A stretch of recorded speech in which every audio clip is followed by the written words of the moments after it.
Hello everybody. I'm going to go over the fall 2013 final exam today. I think you forgot to change the date. I think that should say December, not August. So let's see, the first 28 questions are going to be review, coming off of your first 4 tests pretty heavily. So my advice is to not memorize them blindly, go through all of the questions and make sure you understand the concepts, because you might make it look very similar and just change up one little thing about it, just to make sure that you're reading the questions and understanding the big picture ones here. The last section, you have 10 questions coming from Unit 12, 7 from Unit 13, and 5 from Unit 14.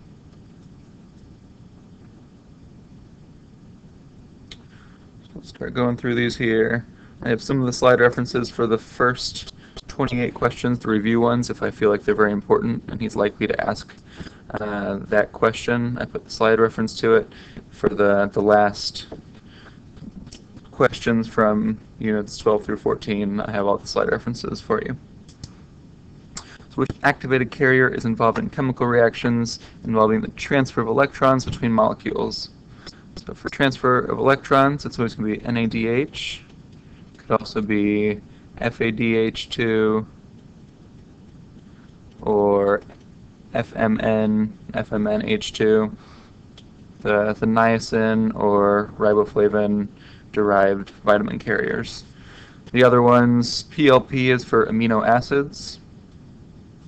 Tetrahydrofolate is for 1 carbon units or 1 carbon fragments. CoA is an acyl carrier, and biocytin is for CO2. So make sure you know the big ones on that chart here. Likely ask a question like that. Cells generate all the energy they need from the incomplete oxidation of glucose. Red blood cells. It's a point he's driven home on several different tests. Remember, this is all of the energy. Muscle cells, some of the energy under vigorous exercise. The muscle cells can go to pyruvate to lactate.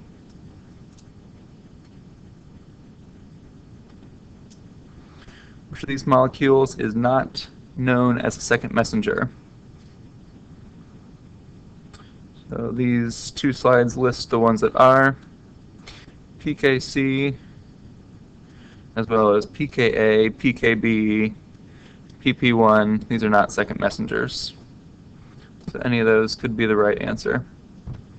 Other common second messengers that he doesn't list here are DAG and calcium.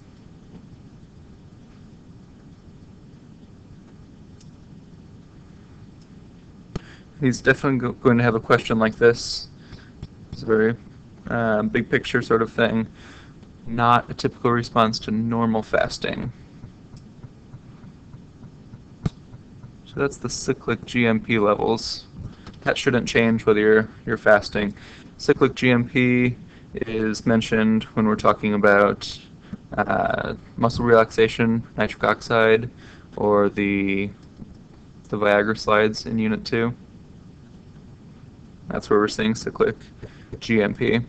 What would be a normal response would be increased cyclic AMP. Cyclic AMP levels will increase because of epinephrine or glucagon. Speaking of that, each of these molecules does not appear to regulate glycolysis in the heart. Remember, every time you see heart, don't get confused, just think muscle. And that's going to be glucagon.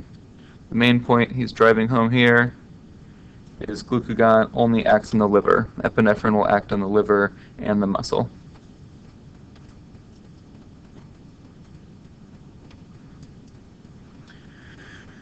Which metabolite is not generated in brain cells under normal conditions?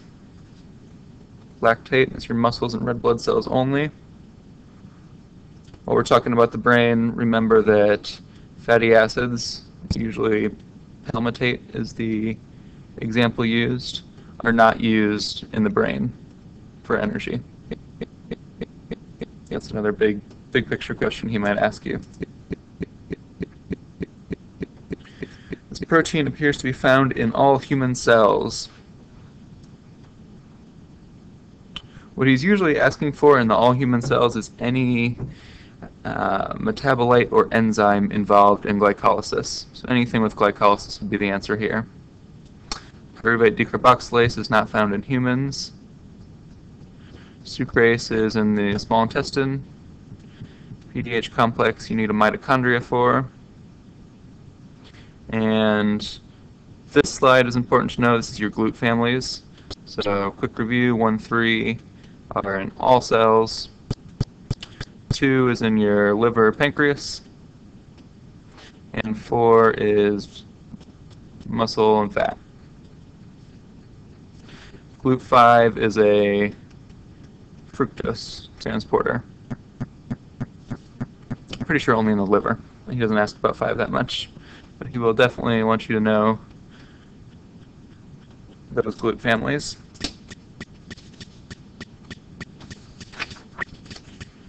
This enzyme is known to be turned on right after birth. It should say in women, it's the lactose synthase enzyme.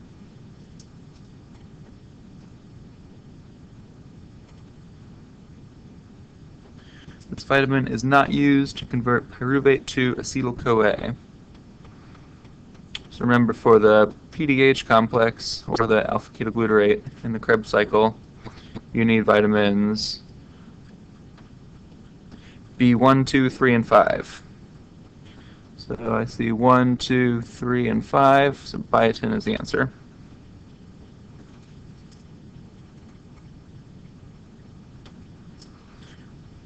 Which TCA metabolite is the most immediate precursor of cholesterol? I'll review this slide here for what the Krebs cycle can make other than NADH and FADH2. So the answer to this one is citrate. I actually didn't know this one. Looking back on it, I think citrate goes to, it says fatty acids and sterols, with cholesterol being the main sterol we'll talk about.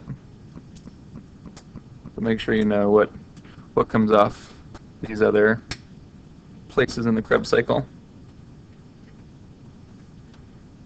Number 11 is a tricky one. I had no idea. Hopefully this sort of question will come directly off an old test. For the lowest one, the answer key says it's oxygen. I feel like NADH was one of the highest ones, but there is a chart in Unit 6 on this if you want to look it up. But when you see this question on Test 2 of yours, talking about that chart with either lowest or highest reduction potential, make sure to make note of that one.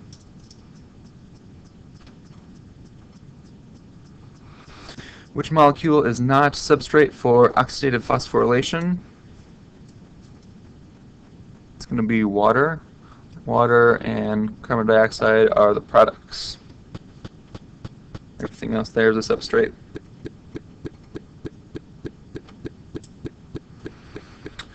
Which enzyme is used in the degradation and in the synthesis of glycogen? This is another one of his favorite questions. It's PGM, phosphoglucomutase.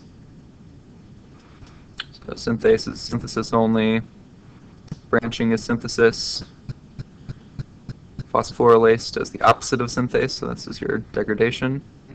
As well as debranching enzyme would be used in degradation. So make sure you review that Unit 7 glycogen enzymes.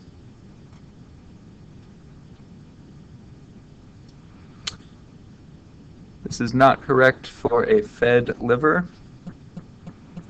So fed liver means insulin. Insulin stimulates glycolysis. So glycolysis would be happening in a fed liver. So these questions with all these arrows, like I said earlier, those are some of his favorites. Be ready for those. Which glucose precursor is generated by fat cells? Fat cells have the triacylglycerols. If you break off the 3 fatty acids, you're left with the glycerol.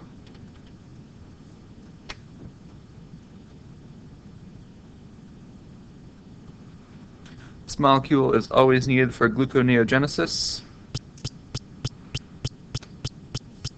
It's niacin.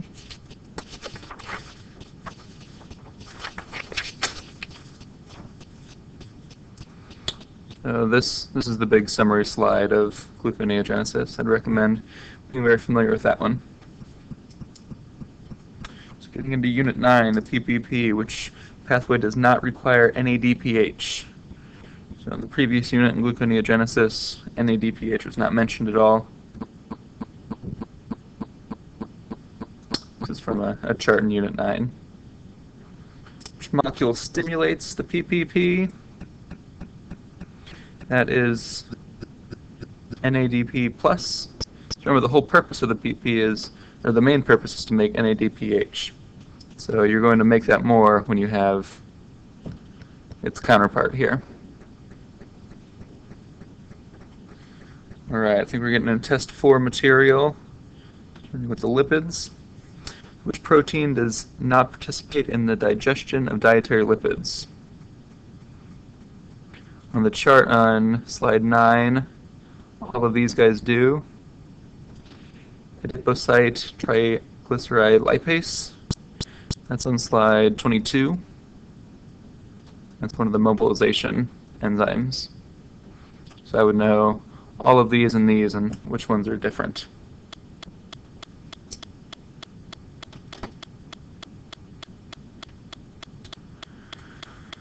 Which particle contains the highest proportion of liver-made lipids? The chart's talking about the different lipoproteins. VLDL is the answer there.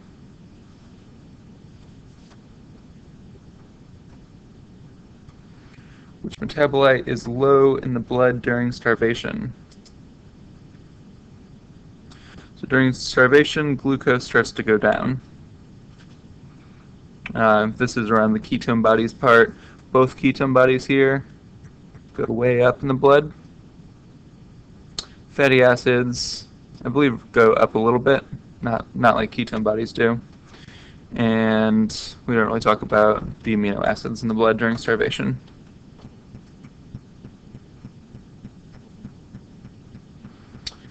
Which molecule has a mitochondrial carrier? Going to be aspartate. Remember in Unit 6, the malate aspartate shuttle. The purpose of that shuttle is to take in the NADH. Oxaloacetate is not an answer. It's used in the citrate shuttle. Acetyl-CoA is formed inside the mitochondria. So pyruvate has its own shuttle. Like I said, malate has its own shuttle. Citrate has its own shuttle. Fatty acyl-CoA is brought in via the carnitine shuttle.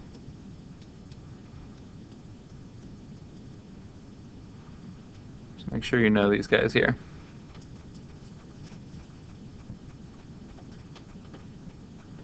Which lipid process takes place in most cells under normal conditions?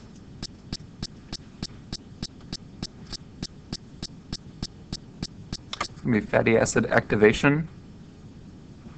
All of these other ones here are pretty specific processes done by the liver.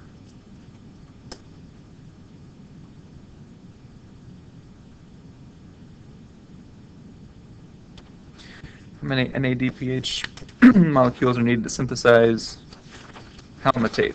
This is the net reaction of fatty acid synthesis. The answer is 14. Which signaling molecule cannot be synthesized from a membrane lipid? Well, that's cholesterol. What he's talking about there. And the answer is epinephrine. It's derived from tyrosine. Everything else is lipid soluble with lipid based.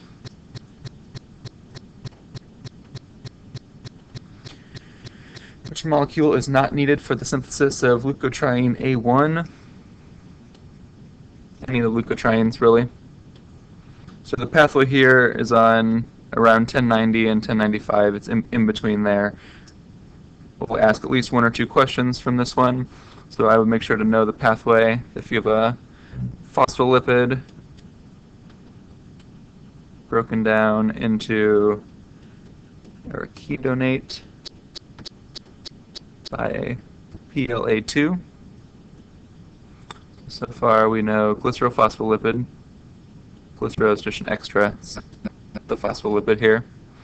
PLA2 is the enzyme, broken into this. And then this is broken into the leukotriene family by this enzyme, lipooxygenase. So cyclooxygenase is not used at all, and that's the answer. It's also the answer for the next question for what's inhibited by aspirin. Aspirin or ibuprofen both inhibit cyclooxygenase.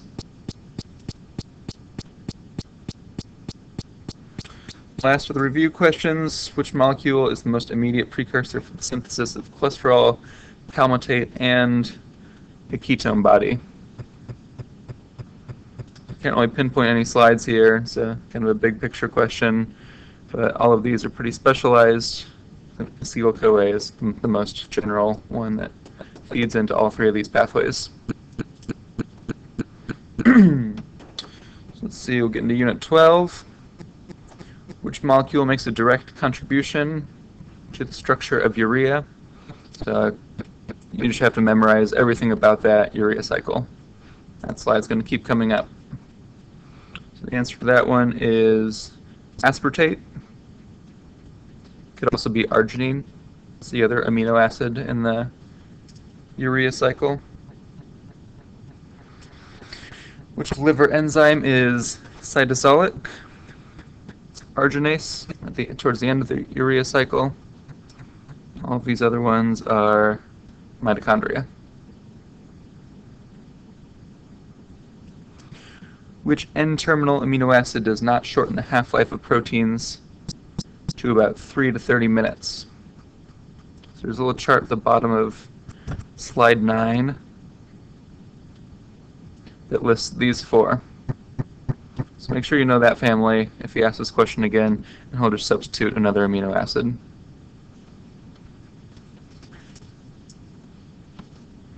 Which enzyme is not ATP-dependent? Found on 6 and 7. So even if you didn't know anything about what's ATP-dependent, you know ligases always use ATP.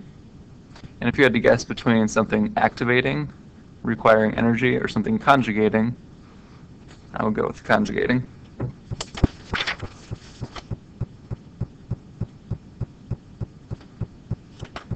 This is a trickier question. Just know that proteasomes are big, so if you just ask a question like this, it's the proteasome. If you want a little bit more specific, I know this has 4 subunits, and I think it's about 60 amino acids is what it's saying on this slide. And on the ubiquitin slide, it's about 48 amino acids.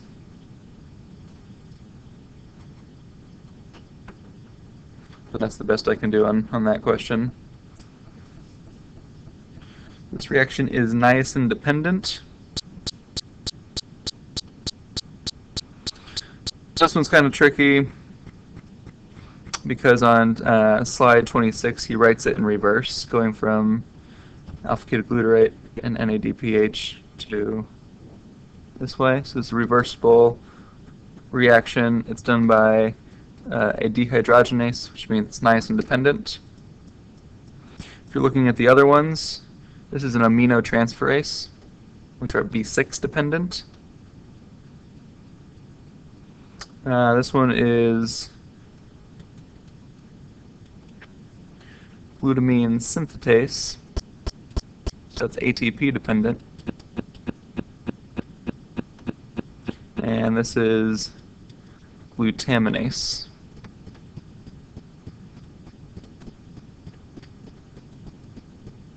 Oops, sorry. That's on slide 27. Make sure you know about glutaminase. We'll likely ask that in another fashion.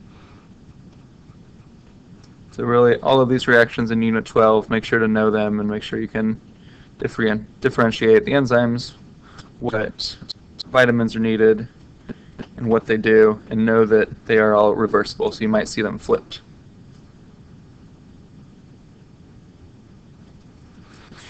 Which amino acid processing step does not appear to be vitamin dependent? So the direct deamination, which is done by serine or threonine dehydratase, not dehydrogenase. So that's the first time we've seen dehydratases in Biochem 2. Aminotransfers need B6. Oxidative deanimations are done by dehydrogenases, nice and dependent, and the decarboxylations.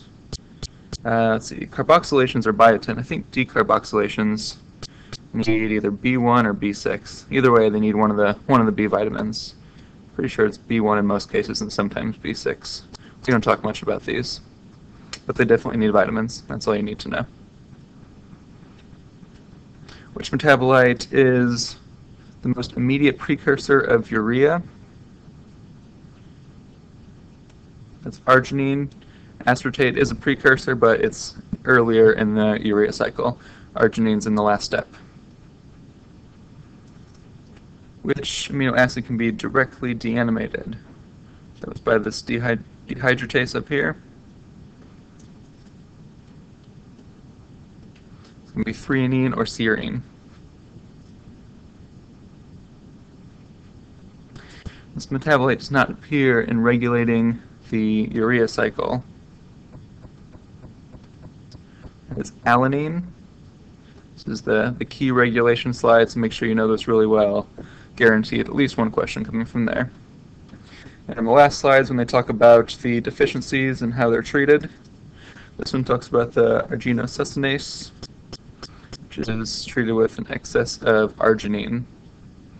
On slide 42, these guys are needed to treat either CPS1 or OTC enzyme deficiencies. So make sure to know them both.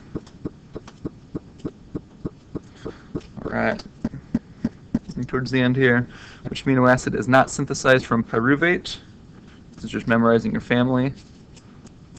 Aspartate comes from oxaloacetate. Which amino acid is a precursor of glucose and ketone bodies? That's isoleucine. The other three are phenylalanine, tryptophan, and tyrosine. So isoleucine plus the aromatics are the ones that glucogenic and ketogenic.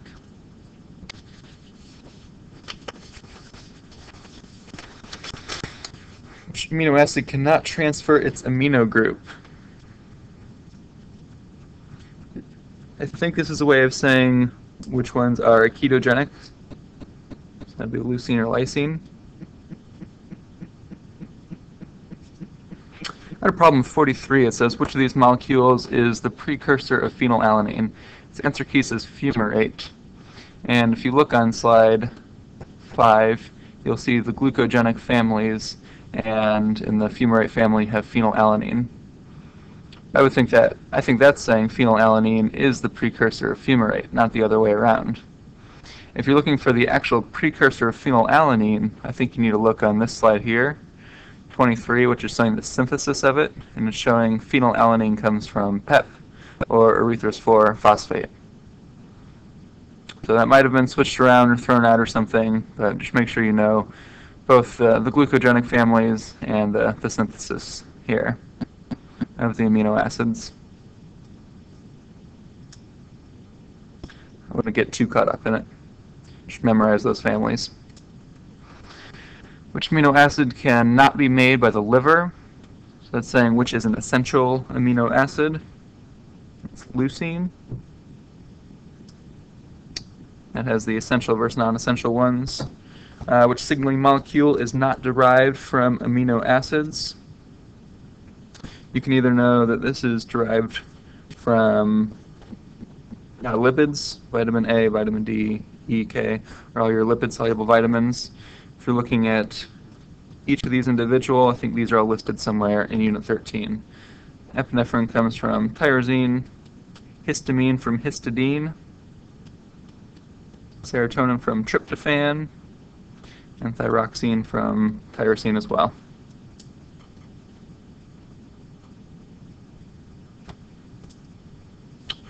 molecule supplies the highest number of structural components to the pyrimidine rings. So memorize these slides. This is the way he keeps asking about these. So for this one in particular, it's aspartate. Going back to Unit 13 for one question. I think we also talked about this in Unit 6 when we were talking about the free radicals. For glutathione, that's the right answer. Straight memorization question.